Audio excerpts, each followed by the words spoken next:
होली से पहले उत्तराखंड में सरकार ने आगामी वित्तीय वर्ष 2026-27 के बजट की तैयारी तेज कर दी है। मुख्यमंत्री पुष्कर सिंह धामी की अध्यक्षता में हुई कैबिनेट बैठक में 32 प्रस्तावों पर चर्चा हुई, जिनमें से 28 को मंजूरी मिली। कैबिनेट बैठक में धामी सरकार 1 लाख करोड़ रुपए से अधिक का बजट पेश करने की रूपरेखा पेश की गई है। आगामी बजट पिछले साल से करीब 10% ज्यादा है। बजट में महिलाओं, बच्चों, किसानों और युवाओं के लिए योजनाओं पर विशेष जोर रहेगा। रिपोर्ट देखिए। धामी सरकार की बजट पेश करने की तैयारी। 1 लाख करोड़ से ज्यादा का बजट होगा पेश। गांव, महिलाओं और युवा को मिलेगा उपहार। शिक्षा, न्याय और रोजगार पर खास फोकस। उत्तराखंड में विधानसभा सत्र की तैयारियां तेज हो गई हैं।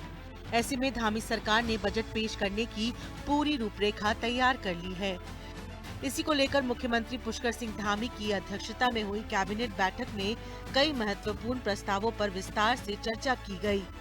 बैठक में कुल 32 विषय रखे गए, जिनमें से 28 प्रस्तावों को मंजूरी दी गई। सरकार के इन फैसलों का असर शिक्षा, पोषण, न्यायिक व्यवस्था, पर्यावरण, कृषि और वित्तीय प्रबंधन जैसे कई क्षेत्रों में दिखाई देगा। बुधवार को सचिवालय में सीएम धामी की अध्यक्षता में हुई कैबिनेट बैठक में गैरसैंण बजट सत्र को लेकर एक बड़ा फैसला लिया गया है। दरअसल सीएम धामी की अध्यक्षता में हुई इस कैबिनेट बैठक में 111 लाख करोड़ रुपए का जो बजट सत्र है उसको मंजूरी मिल गई है। यानी कि इस बार का जो बजट होगा वो पिछले बजट सत्र की अपेक्षा 10% अधिक होगा। धामी कैबिनेट का सबसे बड़ा निर्णय आगामी वित्तीय वर्ष 2026-27 के बजट को लेकर रहा। धामी सरकार ने लगभग 1 लाख करोड़ से ज्यादा का बजट पेश करने की तैयारी की है। धामी सरकार का आगामी बजट पिछले वर्ष की तुलना में 10% ज्यादा है। इसका मतलब है कि करीब 10,000 करोड़ रुपए का अतिरिक्त प्रावधान किया गया है। जरूरत पड़ने पर बजट में संशोधन का अधिकार सीधे मुख्यमंत्री को देने का निर्णय लिया गया है, ताकि योजनाओं को समय के मुताबिक लचीलापन मिल सके। हालांकि बजट आने से पहले ही बजट पर सियासी बयानबाजी तेज हो गई है। माननीय कैबिनेट ने बजट को अप्रूव किया और माननीय मुख्यमंत्री को उसमें कोई संशोधन होगा तो मुख्यमंत्री को अधिकृत किया गया। जनहित के तमाम मुद्दे थे, 32 मुद्दों पर चर्चा भी और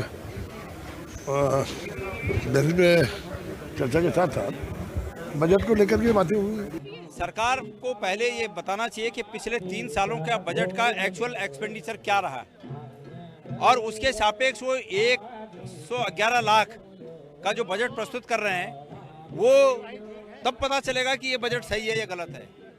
पिछले 3 सालों का एवरेज अगर बजट देखें कि जो खर्च हुआ वो इसका आधा भी नहीं है, तो खाली आंकड़ों की बाजीगरी है।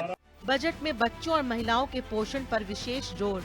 मुख्यमंत्री बाल पोषण अभियान के तहत 3 से 6 वर्ष तक के बच्चों को मिलने वाले पोषण आहार में अब नई सामग्री जोड़ी जाएगी। इसी तरह मुख्यमंत्री महिला पोषण योजना का दायरा भी बढ़ाया गया है। अब महिलाओं को अंडा, दूध और केले के साथ अतिरिक्त पौष्टिक खाद्य सामग्री भी उपलब्ध कराई जाएगी।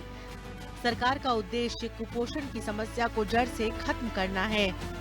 न्याय व्यवस्था को रफ्तार देने की हुई तैयारी। 3 नए फास्ट ट्रैक स्पेशल कोर्ट होंगे स्थापित। न्यायिक ढांचे को मजबूत बनाने के लिए देहरादून के विकास नगर, उधम सिंह नगर के काशीपुर और नैनीताल जिला मुख्यालय में 3 नए फास्ट ट्रैक स्पेशल कोर्ट स्थापित किए जाएंगे। इसके अलावा न्यायालयों के संचालन को सुचारू बनाने के लिए कुल 14 कोर्ट मैनेजर के नए पद सृजित किए गए हैं, जिनमें 1 पद हाई कोर्ट और 13 पद जिला न्यायालयों के लिए होंगे। उच्च शिक्षा और पुस्तकालयों को मिलेगा बढ़ावा। 21 अशासकीय अनुदानित महाविद्यालयों को लाभ। पर्यावरण संरक्षण और जल प्रबंधन पर विशेष ध्यान। धामी सरकार के फैसले के मुताबिक उत्तराखंड के 21 अशासकीय अनुदानित महाविद्यालयों को मुख्यमंत्री उच्च शिक्षा शोध प्रोत्साहन योजना में शामिल किया जाएगा। इसके साथ ही स्वामी विवेकानंद उत्तराखंड पुस्तकालय योजना को भी मंजूरी दी गई है।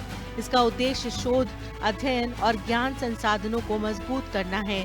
इसके अलावा धामी सरकार ने फैसला लिया है कि प्रदेश के सभी 11 नगर निगमों में पर्यावरण अभियंता के पद सृजित किए जाएंगे और इनकी नियुक्ति संविदा के आधार पर होगी।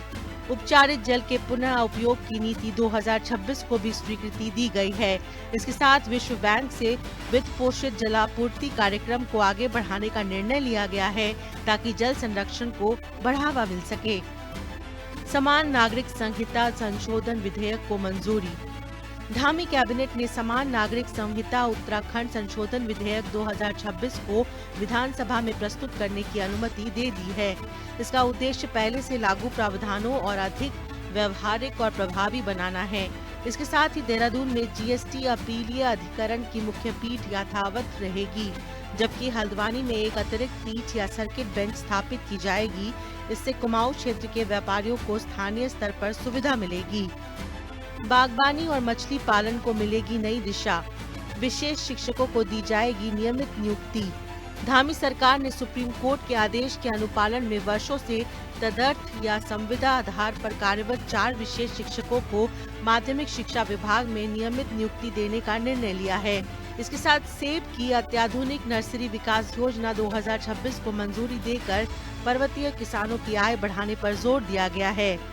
साथ ही मीन पालन नीति 2026 को भी स्वीकृति दे दी गई है, जिससे ग्रामीण क्षेत्रों में स्वरोजगार और आजीविका के नए अवसर विकसित होंगे। इस बजट सत्र को लेकर एक बार फिर से कांग्रेस के प्रदेश अध्यक्ष गणेश गोदिया ने सवाल खड़े किए हैं। गणेश गोदिया ने कहा है कि पहले सरकार उसका ब्यौरा रखे जो पिछले बजट सत्र में जो बजट पेश किया गया सरकार के द्वारा, उसका आखिरकार कितना लाभ जनता को मिला है। कैमरा पर्सन दीपिका भंडारी, हिंदी खबर, देहरादून।